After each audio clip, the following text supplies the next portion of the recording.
Hi friends, welcome to our channel. இன்றைக்கி நம்ம கும்மாயம் recipe எப்படி செய்யலான்னு பார்க்கலாம். முதல்ல தான் கடாயை நல்லா சூடு பண்ணிவிட்டு ஒரு கப் உளுந்த பருப்பு சேர்த்துக்கிறேன். நீங்கள் எந்த கப்பில் வேணாலும் நீங்கள் மெஷர்மெண்ட் பண்ணிக்கலாம். அதே அளவு தான் எல்லா பருப்பையும் நாம் சேர்க்க போகிறோம். உளுந்த பருப்பு நல்லா பொன்னிறமாக ஆகிறது வரைக்கும் நல்லா வறுத்து எடுத்துக்கணும்.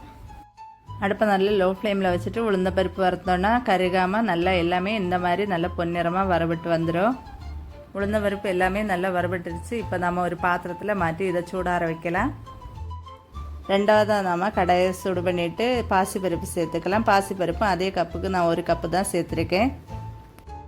பருப்பு வகையில் செய்யக்கூடிய எல்லா ரெசிப்பியுமே இந்த பாசிப்பருப்பு வச்சு செஞ்சிங்கன்னா அவ்வளோ டேஸ்ட்டாக இருக்கும்.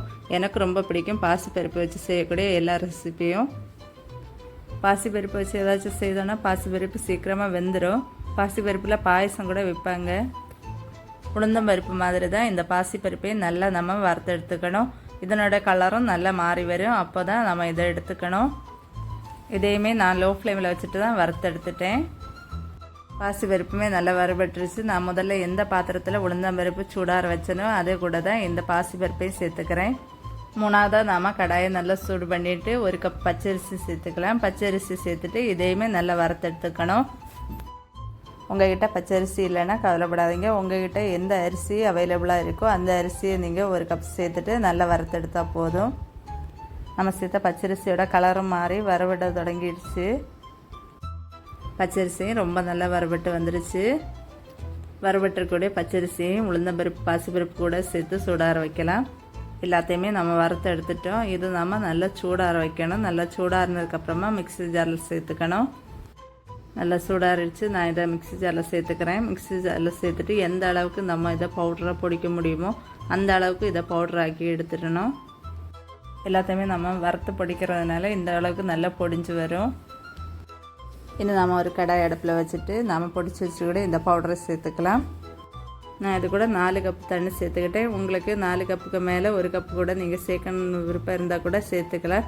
தண்ணி கொஞ்சம் அதிகமான ஒரு ப்ராப்ளம் இல்லை. தண்ணி எல்லாமே நல்லா கம்மியாகி வரும். இப்போ நம்ம அந்த தண்ணி கூட எல்லா பவுடரையுமே நல்லா கரைச்சி விட்டுக்கணும். எந்த ஒரு கட்டியுமே இருக்கக்கூடாது. அந்த அளவுக்கு நல்லா கரைச்சி விட்டுக்கணும். உங்களுக்கு ஸ்பூனால் கரைச்ச முடியலைன்னா கை வச்சு கூட நல்லா கரைச்சி விட்டுக்கணும்.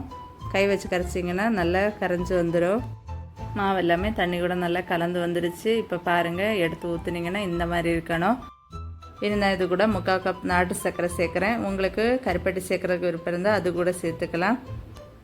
நான் சேர்த்துருக்கூடிய இனிப்பு வந்துட்டு மீடியம் லெவலில் தான் இருக்கும். உங்களுக்கு இன்னும் இனிப்பு அதிகமாக சேர்க்குறதுக்கு விருப்பம் இருந்தேன்னா இன்னும் அதிகமாக கொஞ்சம் கூட நாட்டு சர்க்கரை சேர்த்துக்கலாம். நாட்டு சர்க்கரை சேர்த்து நல்லா கலந்ததுக்கப்புறமா வாசனைக்காக இது கூட 1/2 ஸ்பூன் ஏலக்காய் தூளும் சேர்த்துக்கிறேன். இனி நம்ம ஸ்டவ்வை ஆன் பண்ணிவிட்டு இந்த மாதிரி நல்லா கிளறி விட்டுக்கணும். இந்த அடியிலேருந்து நல்லா இந்த மாதிரி கிளறி விட்டிங்கன்னா அடி பிடிக்காமல் இருக்கும். இல்லைன்னா அடியில் பிடிச்சிரும். இந்த மாதிரி நல்லா கிளறிட்டே இருந்தீங்கன்னா சீக்கிரமாகவே அது கெட்டியாயிரும். இது கொதிக்கிற ஸ்டேஜுக்கு வந்துடுச்சு. இப்போ நான் இது கூட 1 ஸ்பூன் நெய் சேர்த்துக்கிறேன். நெய் உங்களுக்கு விருப்பம் இருந்தால் சேர்த்தா போதும். நெய் சேர்த்ததுக்கப்புறமா இதை நல்லா கைவிடாமல் கிளறிட்டே இருக்கலாம். நம்மளோட ஸ்வீட் இந்த அளவுக்கு நல்லா திக்காகி வந்துருச்சு. இது நல்லாவே இந்த மாதிரி நல்லா திரண்டு வரணும். ஆனால் அதே சமயம் அல்வா பதத்துக்கு போகக்கூடாது. அதுக்கு முன்னாடி ஸ்டேஜில் நாம் இதை எடுத்துடணும். எல்லாமே நல்லா இந்த மாதிரி உருண்டு வரும்போது எடுத்திங்கன்னா கரெக்டாக இருக்கும். நம்மளோட ஸ்வீட் ரெடி ஆகிடுச்சு. இப்போ நம்ம இதை ஒரு நெய் தடவின பிளேட்டில் மாற்றி வச்சோன்னா கரெக்டாக இருக்கும்.